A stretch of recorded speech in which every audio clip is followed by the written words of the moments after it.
Imagine you are standing in a wide green field. The wind whispers softly around you. In the middle of this field, you see something amazing.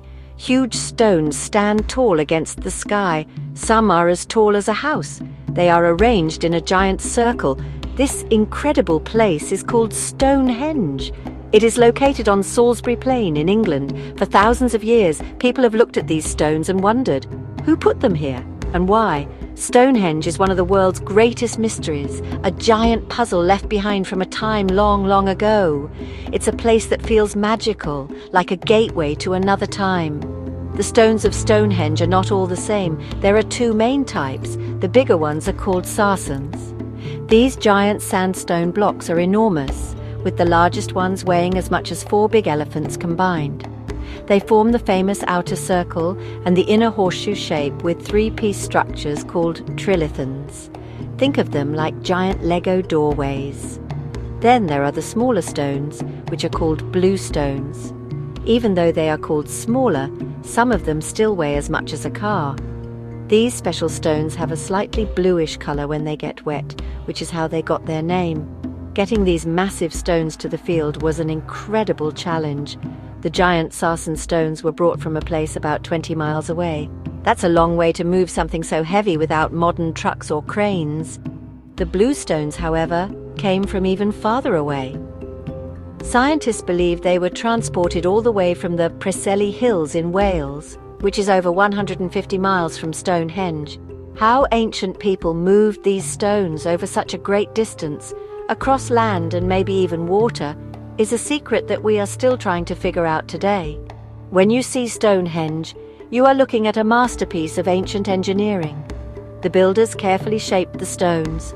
They carved bumps on the top of some stones and holes in the bottom of others. This allowed the horizontal stones, called lintels, to fit snugly on top of the upright ones, like a mortise and tenon joint used in woodworking. This shows that the builders were very skilled and planned their work carefully. They wanted Stonehenge to last for a very, very long time. And it has. It has stood on that plain, watching the sun rise and set for thousands of years. So, who were the clever builders of Stonehenge? This is one of the biggest parts of the mystery. It wasn't just one group of people. The monument was built in several stages over a very long time. The first work at Stonehenge began about 5,000 years ago, around 3000 BC. This was even before the pyramids of Egypt were built. At first, it was just a large circular ditch and bank, with pits for wooden posts or stones. The giant stones we see today were added much later, over a period of more than 1,000 years. This means that many generations of people worked on this special place.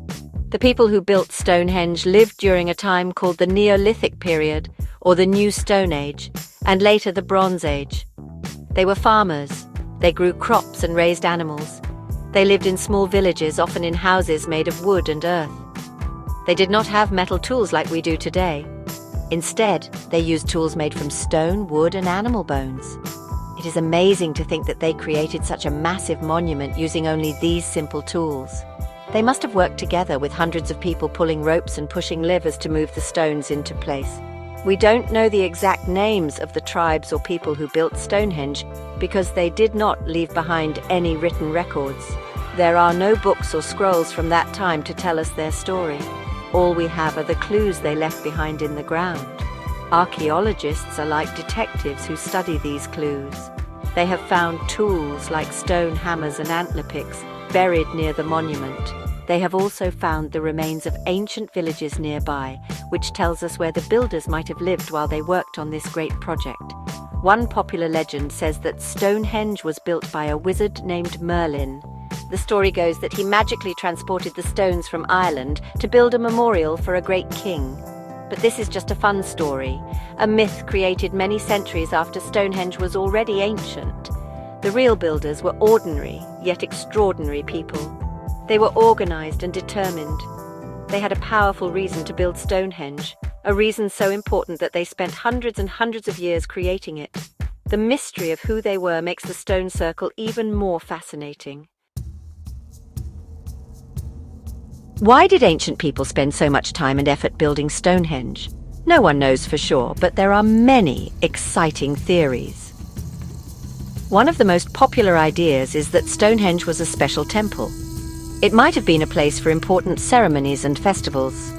The main entrance to Stonehenge faces the sunrise on the summer solstice, which is the longest day of the year. On that day, the sun rises directly over a special stone called the heel stone. It also lines up with the sunset on the winter solstice, the shortest day of the year. This suggests it was used for gatherings to celebrate the changing seasons.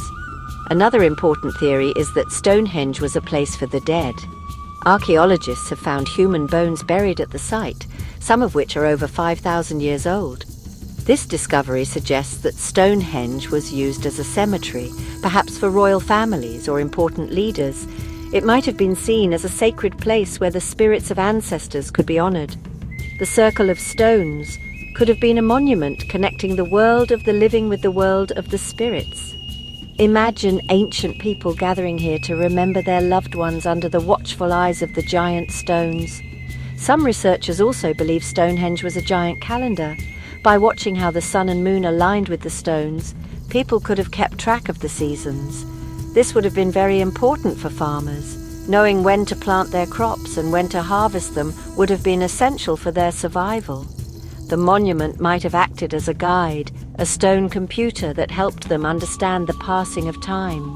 It shows how closely these ancient people watched the sky and how much they understood the movements of the sun and moon. It's also possible that Stonehenge was a place of healing. The blue stones brought from so far away were believed by some to have magical healing powers. Perhaps sick or injured people traveled long distances to visit Stonehenge, hoping to be cured by the power of the stones.